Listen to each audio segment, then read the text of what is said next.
This morning, manage your career like a millionaire. Turns out there are a few steps that can make a world of difference in your career.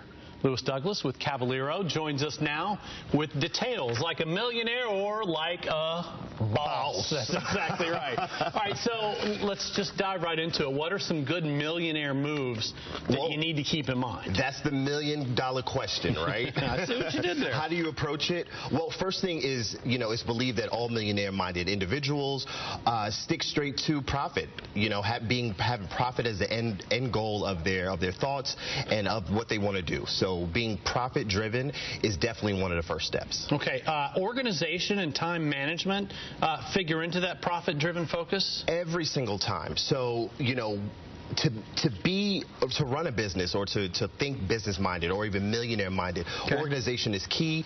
Managing your time in order to veer away from any kind of distractions and stick straight to the point. I know you also say go for the kill. What do you mean by that? Always got to go for the kill. And with that kill being that having a set plan, which is, if you're going to approach, now this spans with any industry that you're a part of, to have that goal set in mind where it's going to not only benefit the company at the bottom line, but also benefit you. So looking into advancing your career or moving in a direction that's going to help highlight the company. Annual raises, a lot of companies still give annual raises. Right.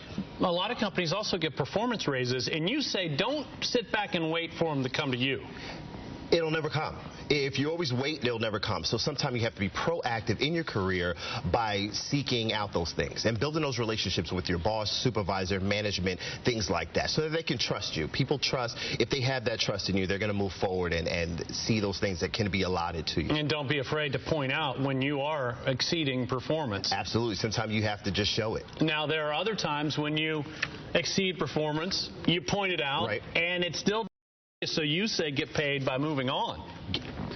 That's the decision that has to be made sometimes. I mean, if you're weighing out your career and your options and what's going on, sometimes you have to make that move. And it's believed that, percentage-wise, a lot of entrepreneur-minded people or current millionaires have made these decisions and made a significant amount of growth.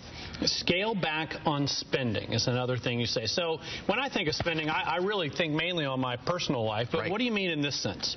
Well, it taps into both, right? Okay. So maybe you don't need that Starbucks in the morning, or maybe you don't need that donut.